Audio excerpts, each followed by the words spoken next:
So everybody, it's Amon here. Welcome back to another one of my videos. Hope you guys are having a great day. Happy Christmas. If you guys celebrate Christmas, I do, and half of the people watching this probably do. And this type of day, you guys enjoyed it, hopefully. We're going to get into today's video. As you see by the title, it is Overwatch versus Talon slash my first Total War. If you guys don't know what a Total War is, Total War pretty much is a team battle slash a battle between two figures with their own people in their squadron, partners, sidekicks, or whatever, fighting against their squadron in the same type of category, and a big war happens with this. So this is not going to be a different series. It's still going to be in versus battles, but it's going to be a type of battle that will be consistent, and I might make my own playlist for it, but it will be in versus battles. Just want to make that clear.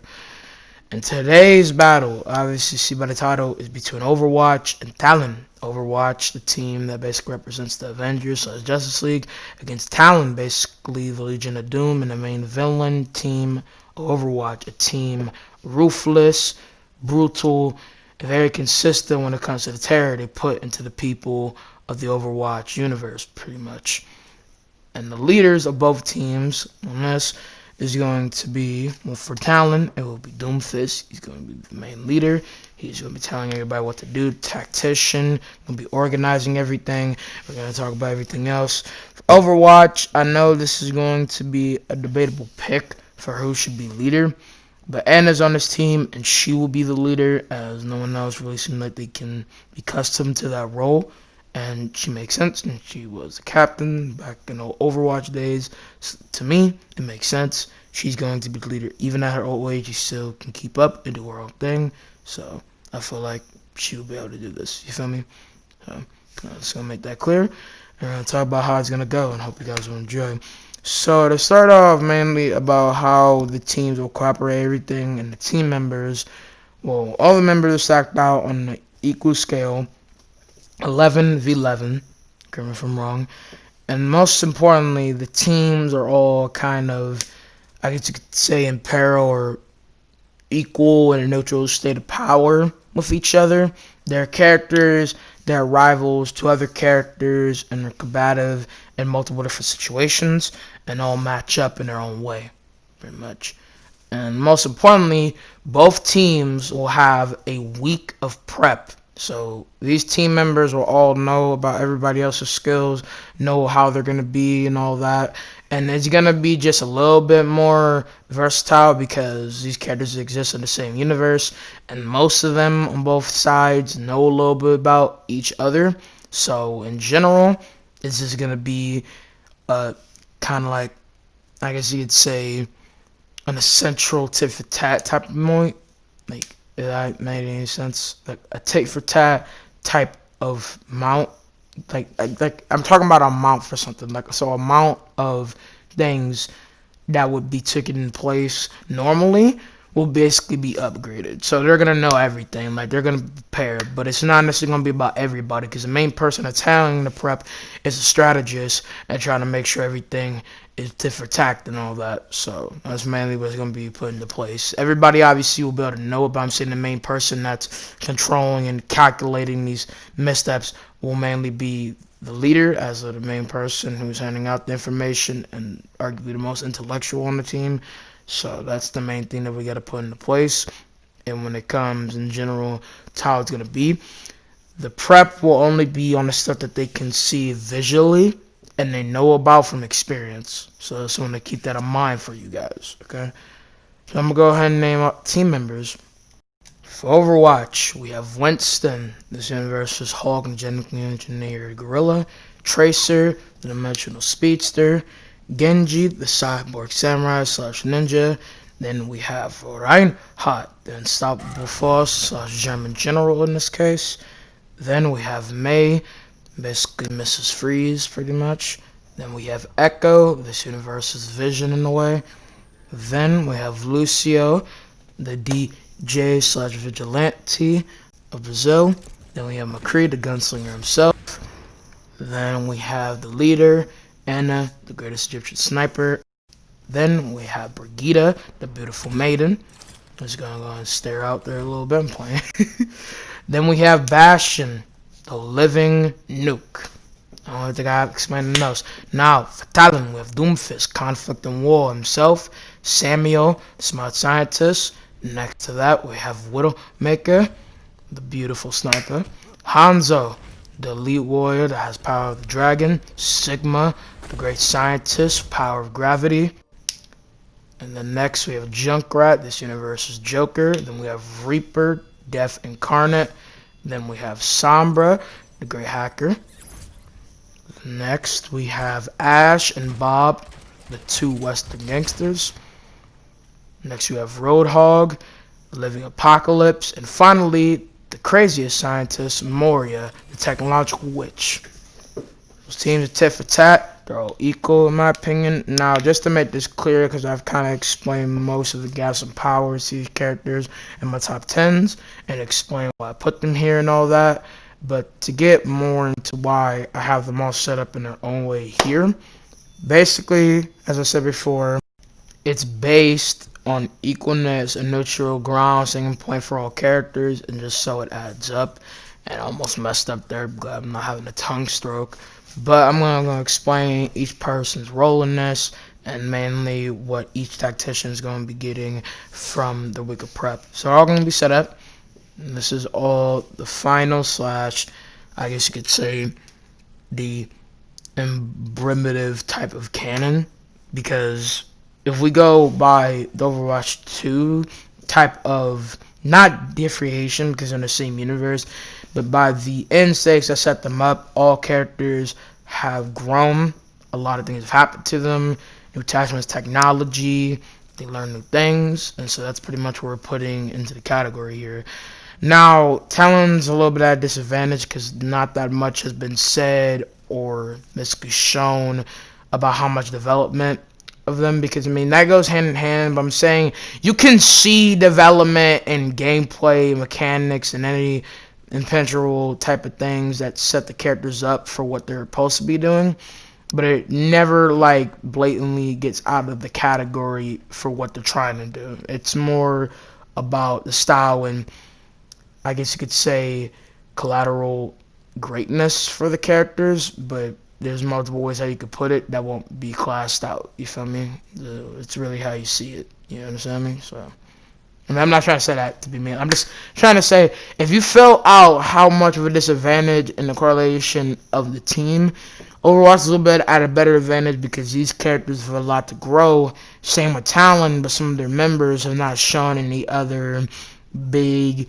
exaggerable feats, or I guess you could say counteractive points. You feel me? So I just want to make that clear. But to get more on just the team members and the strat that I was trying to talk about, when it comes to Anna, she would be getting information about Doomfist, everything that has been shown from his power so far. She's not seen his other attachments and upgrades and different power base and what he can do. And then she would try to kind of make strategies and plan out and make a big paragraph speech to help out a team and basically cut her out. Well, a paragraph is a speech in a way, if you're saying it. You guys get what I mean. I'm saying she would build it out beyond a paragraph, because when you're saying a speech, it doesn't have to be paragraph, but you guys get what I mean, obviously. Then when it comes to Doomfist Tactician, he would know a lot about the main three members, Winston, Tracer, and Genji, talk about them. He wouldn't know everything that's happened to them, but he would plan it all out and set it up in his own way. And then when it comes to the rest of these other members, he would learn only the basic things about them and see this other stuff. So it will be this very debatable, you know. So I just want to make that clear and all that. But either way, I mean, and also had to turn on the volume or on the gameplay because it was kind of bugging, my bad. But just to continue more on what I'm trying to say involving the strategies and everything, because I already talked about why it's here and how much of it will be kind of biased to some category, but it's still a chance. Mainly the strategies that they've planned out is more on basis of knowledge. Characters will all be planned out in their area, and then, yeah, that's pretty much it. There are, I guess you could say, counterable and more preservant of areas, I would say, in Talon's case. but the area is going to be very debatable depending on how you see it. This area is going to take place on Rialto, ironically, and it's going to be lit, so we'll see how it goes. I'm going to go ahead and talk about that in just a minute. Alright, back. We're gonna get into this. Had to drink some water. And this is a lot, as you can tell. I've never did something as long as this. Like, I've done long battles, top 10s, and all that, but doing a total war on 2 teams is a lot, and I'm trying my best. Hope you guys will enjoy this and all that. And just going to get back on point. Like, I'm not having a tongue twist or pick up or stutter. It's just a lot to put all in place. But let's go and get into it. Let me drink some water real quick. Alright, hold up. Pop, let's get it started. So, when it comes to 2 teams in Rialto, Anna will strategize to get everybody in place in the back, put the main tanks, Winston and Reinhardt in front, and basically be in the back line with Lucio and her ready to heal. Doomfist strategizes to take out the small fries and focus on the big, mainly take out the back supports, and in between, take out the DPS. He strategizes for Reaper, take on McCree, and if we go by game mechanics, McCree can easily take on Reaper, but if Reaper plays cards right, he can easily take out McCree. But Reaper chases after McCree, and we'll see how that battle goes. Roadhog is assigned to go and try to take out Mei. Roadhog, seeing Mei, thinks it's going to be easy, but he doesn't underestimate her. From learning knowledge about Mei, he understands that it's going to be a little bit more of a problem. So, he has it all planned out, and he sees what he needs to do. Then, when it comes to Sombra, she is going to go after Echo, and she has been basically practicing and duplicating different ways of hacking to actually take her down and be able to cleanify all of her schematics and take her out easily like that. Samuel will be assigned with Sigma to take on the 2 tanks. Widowmaker will be assigned to get to a high point and take out Anna and the others, and be assigned to do that.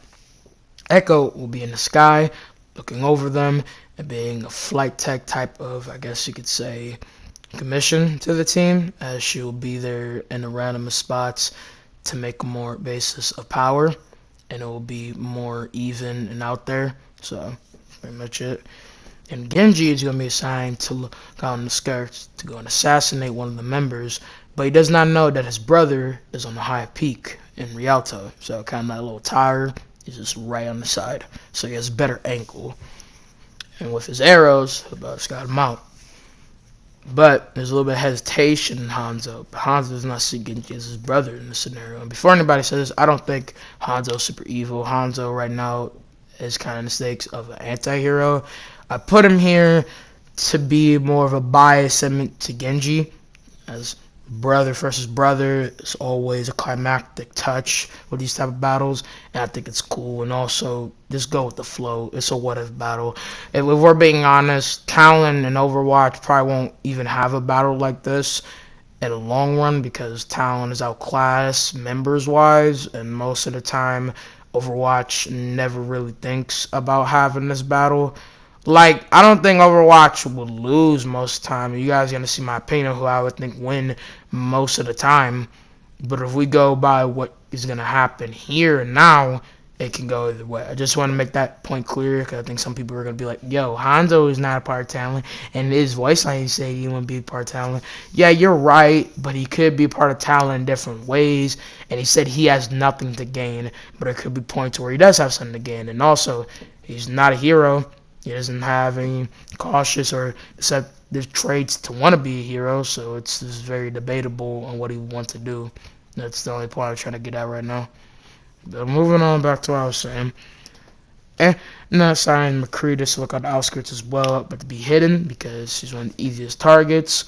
And everyone else pretty much in the state. But Tracer is also on the outskirts and looking out for Widowmaker. She sees her, and she goes out on the run for her. Doomfist is ready for a fight against Winston, so he gets prepared and goes out on the fight. Anna knows that she could sweep Doomfist, but she has to get the right shot. So that's something to look out for.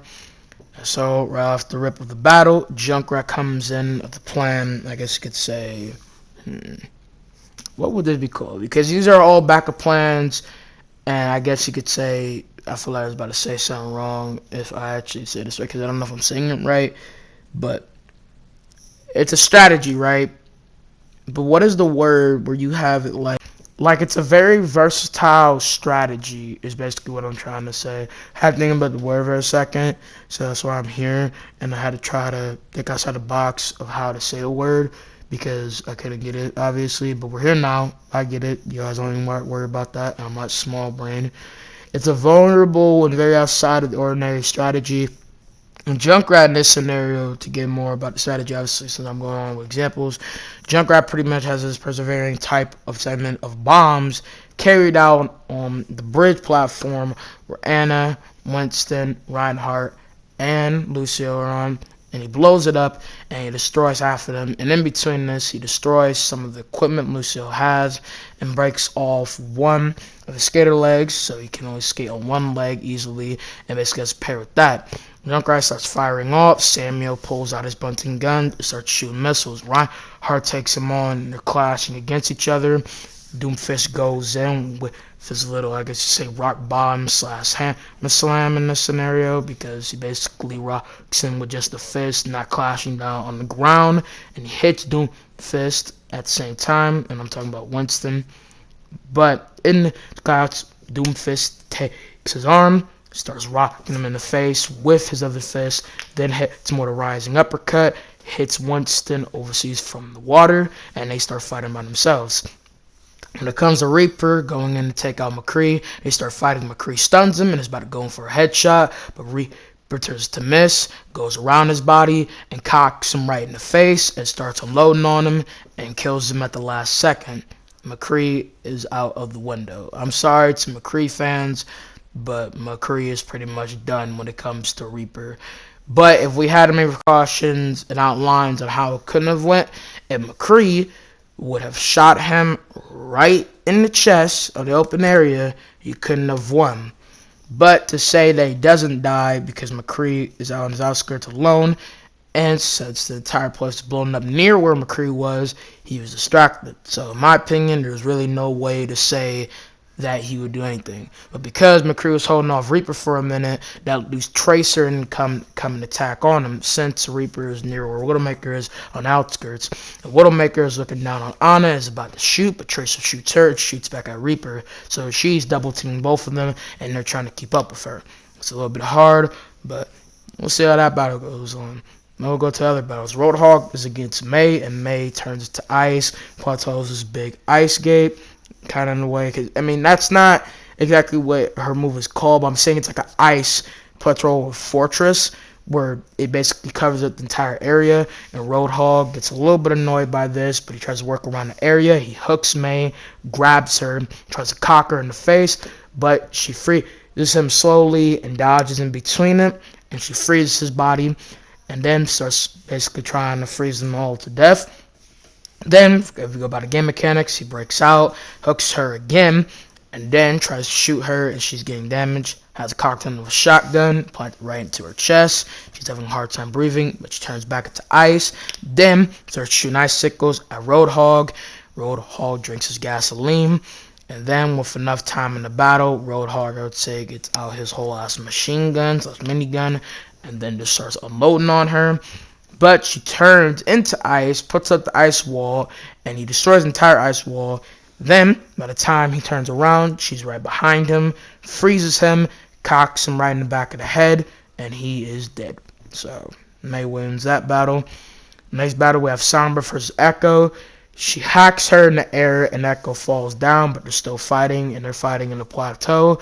She eventually gets back with her schematics, flies over to Sombra, and tries to destroy her, but Sombra teleports away, then hacks her again, and by the time that happens, she falls in the water, and because of it being water, and there's been no scans or features saying that Echo can't actually survive in that plateau of water, so I'm going to say that she dies. So there you go. This is getting off to a pretty rough round of a start, but it is what it is. Sombra runs that battle. And Reinhardt against Samuel again. Samuel's unloading on Reinhardt, but Reinhardt is given the plateau of hits. Because he's not destroying the inner core of his entire technology, he keeps basically making this unstable bomb that keeps shocking Reinhardt and destroying his shield, but Reinhardt is not giving up and he keeps fighting. And with Samuel, he pretty much tries to hack into Reinhardt's technology to stop him from moving. But a little birdie comes into the play, and this is Brigitte. They start unloading on Samuel. Samuel's getting double teamed. And when it comes to Doomfist, he's waiting on Winston, and Winston cannot really fight back. And then, when he punches him right in the face, he breaks his glasses, and the beast is unleashed. But Doomfist is prepared for this. He is prepared for this in the lore, realistically. So, he doesn't underestimate Winston like he did in his first battle, and they start having a battle of the gods, right? Now they're going tit for tat, beast versus man. Who will win? Doomfist or Winston, the Hulk of this game. They're going at it. They're not giving up. They're clashing. Doomfist is going on full All Might versus No Moon. Nigga hits him with everything he got, and he hits him with a little bit of a meteor strike and comes in with a clashing blow. And it kind of, I guess in a way, plants a whole hole in Winston's chest and breaks his main armor, and somebody's at my door. I don't even know who that is. I think we might have our groceries here because we ordered some. But besides that, Doomfist plans out his attack, and Winston is trying to get up, and he's holding a lot of his energy back. He's not trying to kill Doomfist, but at the same time, the animal instincts are going all in, so he forgets it. He breaks off his armor and goes in to literally try to devour him. Tries to bite him. He bites Doomfist on his other arm, but Doomfist cocks him up with his metal arm. That's his, left arm. It's an arm, but a metal placement to attachment to give him a point. And with his arm, there's a bite in the metal in it. But because of his attachments, it regrows with extended durability. He heals with his whole shield, game mechanics / preserving feet, because we have to put these into feats and caliber because they're video game characters. It's a lot more debatable how you could show that off, but still. Either way, Doomfist goes on a full tangent of fighting. Okay, hold on. Sorry. It's heard a loud bang. Okay, anyway. Like I was saying, Doomfist and Winston still keep fighting. Winston is trying to bite him, crush him, grab him. But Doomfist is showing off his other martial arts and is still getting up on him. And Winston cannot really touch him. But eventually he grabs him by the gauntlet and slams him and punches him right in the chest. And Doomfist goes flying for an entire building. And in between this, Anna is trying to fight off against the others involving Junkrat, and Junkrat is about to kill her until May shows up, but Junkrat pulls out a bunch of bombs that destroy the platform of May, and May falls down and almost kills herself by landing on the spike spear on Rialto, but she does stab herself and she's injured in the leg. She's limping right now. And Junkrat keeps fighting Anna until she's out in the open. Brigitte is trying to hold off against Samuel, and Samuel says forget this, builds implant wall, has a shield, and boxes her in the face with it, and then Moses kind of like caliber machine gun, blustering gun like weapon that kills Brigitte. But at the same time, when Brigitte dies, she gives off half her whole shield to Reinhardt, and Reinhardt, in a fit of rage of seeing his goddaughter die, pins Samuel into a wall and starts hammering on his body with his own hands. And then finally, when Samuel's technology is mainly done for, he breaks his entire body and is about to unleash the hammer on him. But his helmet is off because it was broke. And in this rage, Sombra helps Samuel, hacks him, and shoots him in the head, and he is dead. Samuel needs a second to get his technology back and working, and she finishes off Brigitte. Now when it comes to the rest of the battle, Widowmaker's having a hard time against Tracer, and she is injured, and Reaper is trying his best and gets tired of this and releases the Death Blossom that hurts Tracer a lot. But then it's rewind time, and she comes back and is about to kill Reaper, but at the same time there's a little bit of trick of one of their C's. Ash is out in the open, she sends out Bob. This was the plan B. You guys probably wondering what's happening to Ash. Here she is. She sends out Bob. He collides with Tracer. They're having a battle. There's more distraction. Widowmaker takes his time to shoot at Anna, but Anna is prepared for this. And so, when she gets in a glimpse of the shot, she shoots back and dodges. And this shot actually kills Widowmaker, and Widowmaker is dead. Because when she was shooting, she heard her gunshot and was prepared for this. And she knew that Widowmaker is always at a high scoping area when she's doing things. So, When she felt like she was about to get shot, she dodged and shot back at where Widowmaker was by her scope. Now that's a little bit unrealistic and calculable, but it can happen if she misses the shot. So I feel like that makes the most sense. And then as Doomfist breaks off from Winston and kind of has some Batman feel to this environment, and Winston is getting more and more tired. He can't keep up in this battle that much longer if we go by the timer and the fact that Winston cannot stay this angry for a long time. Doomfist punches him right back in the face and starts unloading on him. He clashes him on the ground with a bunch of metal embracements from the floorboards, because basically imagine him cracking the floor and hammering him right in the gut with all that metal, like he's colliding against him. So imagine his full charge punch, but through the building he's punching him with a bunch of metal. That's pretty much what he's doing. He clashes him on the floor with all that, and then breaks off from now to do a meteor strike. And this meteor strike, a bunch of people are in the vicinity. Sombra teleports Samuel out of there. Reaper gets out of there. And Tracer is still there. And Bob holds her.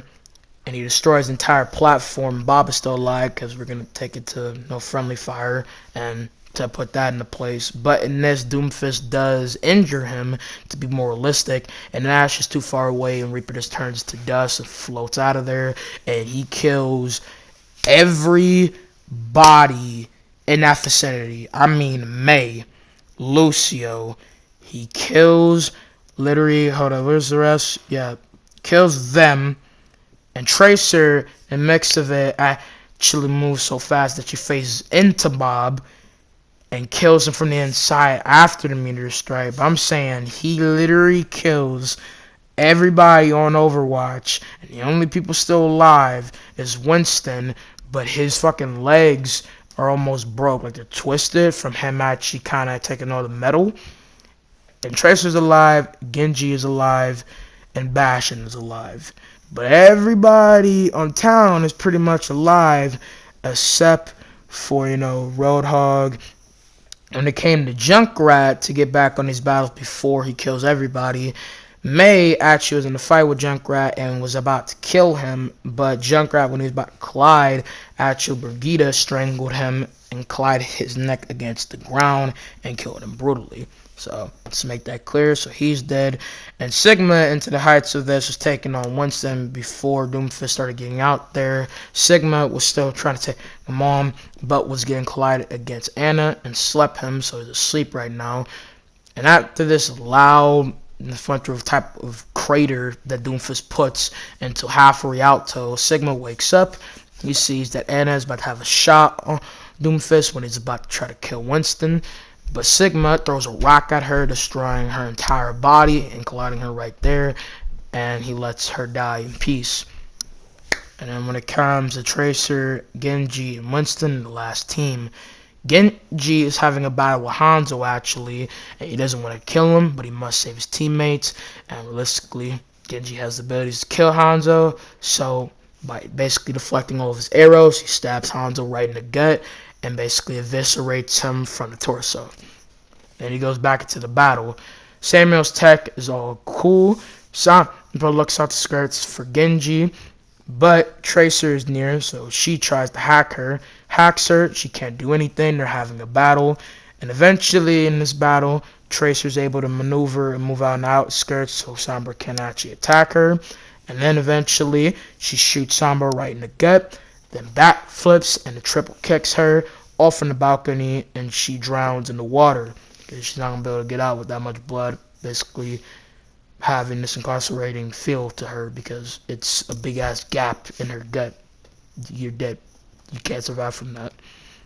And most importantly, she didn't have a teleporter, and even if she did, she would still die, so it doesn't really count it out.